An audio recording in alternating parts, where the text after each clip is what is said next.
I'm sure you've seen this picture somewhere, and you've asked yourself, how could someone do this? Why would someone do this? Well, let's find out and explore the most powerful protest of all time. No news picture in history has generated so much emotion around the world as that one. Wow. Vietnam. On June 11th, 1963, a Buddhist monk named Thich Quang Duc changed the world with this one action.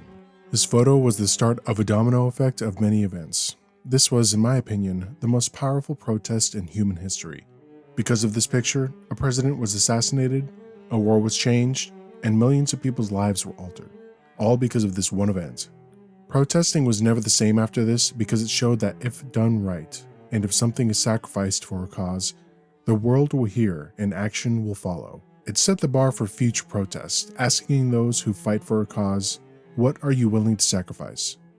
People have protested for things like workers' rights, women's right to vote, the civil rights for people of color. Protesting means that you can be heard. Right or wrong, you can express what you feel. And Thich showed the world what the Buddhists were feeling because of the unfair treatment from the South Vietnamese government during the early 1960s. There have been numerous people who have set themselves on fire for a cause, such as in 1996, an American political activist and artist called Kathy Chang self-immolated on the campus of University of Pennsylvania to protest the present government and economic system. Or Willie B. Phillips self-immolated in Atlanta in 1972 to highlight the violence towards African Americans. Or, in 2020, Wynne Allen Bruce, a 50-year-old climate protester from Colorado, self-immolated outside the Supreme Court. And there have been many, many more. And unfortunately, none have had a similar effect. And that is because of the story surrounding Vietnam and the treatment of the Buddhists at the time. So, for some background, Vietnam has been around for a long time. During this long time, they have had a lot of people try to rule them. The Chinese, the Japanese, the French. But one thing is clear. They fight back hard. The Chinese started their rule in 111 BCE, and it only took a short 1,000 years for the Vietnamese to fight off the Chinese oppressors. Things were pretty chill until about the late 1800s. Unbeknownst to the Vietnamese, the French had big plans for Indochina. It was a slow burn of introducing religion, French ideals, baguettes to the Vietnamese. And at first, they were like, okay, this isn't too bad. We can make some banh mi, amazing invention. But the French, just like most European countries at the time, could not help themselves from that sweet, sweet imperialism. The French taught them some math, built some roads, and did some other stuff to kind of uplift the country. And this was going on until those crazy Germans started a big war. Starting in 1939, the Second World War really drained the French. They couldn't even defend themselves, let alone the colonies that they had in other parts of the world. So this allowed the Japanese to take control of Vietnam. But, as we know, the Japanese lost the war, and they had to give up all their territories that they won in the war, including Vietnam. With this, the French were like, cool, time to take back Vietnam, right? Right? No. Long story short, there was major fighting between the French and the Vietnamese up until the 1950s. The French eventually gave up, propped up a false emperor, and left Vietnam to its own devices. In the 1960s, there was a civil war going on between the Communist North and the Democratic South. One major thing that was going on in the South was that Vietnamese Buddhists were being persecuted by the South Vietnamese government.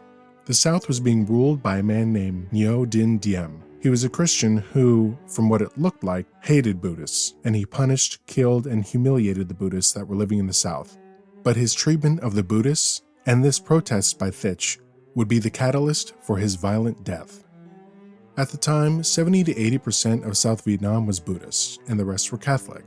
Diem persecuting 70 to 80% of his population during a civil war, probably not a good move. Even though the minority was Catholic, they got special treatment from Diem. Catholics were chosen for public service and military promotions, as well as allocation of land, business arrangements, and big tax breaks. Diem once told a high-ranking officer, forgetting that he was an officer from a Buddhist family, only put Catholic officers in sensitive places. Only they can be trusted.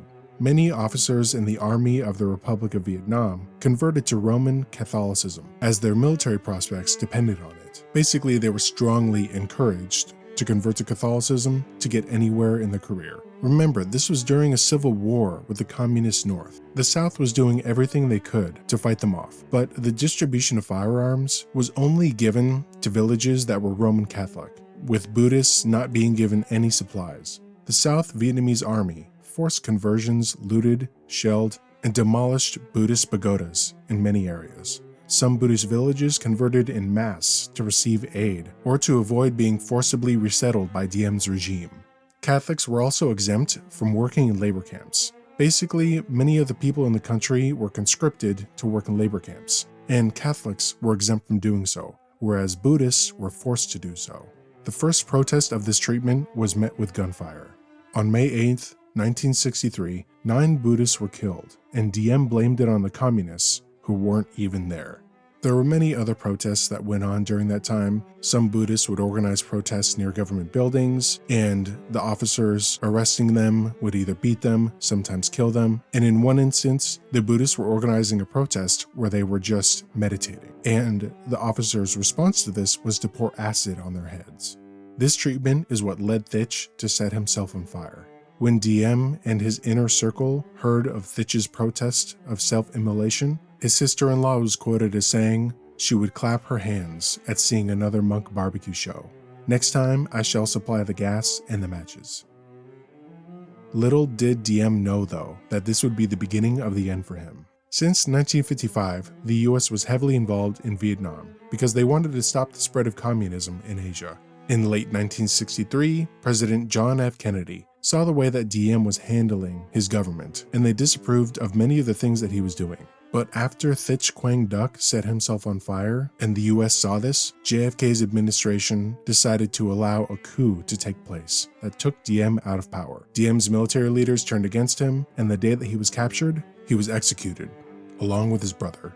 From then on, the US's involvement in Vietnam would change forever. The course of the Vietnam War would change forever. Millions of people's lives would change. All because of one monk protesting his oppression and making the ultimate sacrifice for what he believed was right. This is the core of real protest. Giving up something to fight against an unjust system. Giving up your body, your mind, your life to fight. This is why protesting was never the same after Thich Quang Duc's actions. He raised the bar. He showed the world what is possible when you push the limits of protest.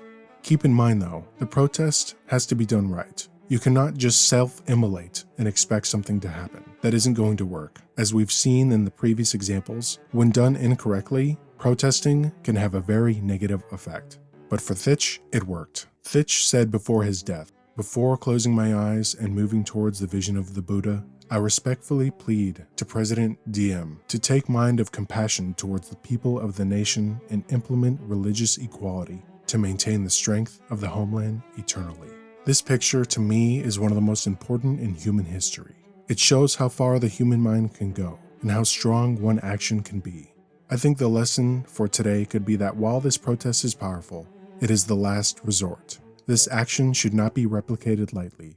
If done too much, the impact would not be as strong. Especially with the news cycle of today, people will see it, be shocked, but something will take its place soon after.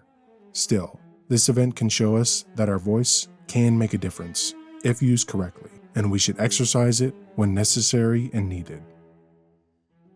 Thank you guys for watching the video. I really appreciate it. I've wanted to do a video on this subject for a while, and I hope you like it. Make sure to subscribe to Information for more information.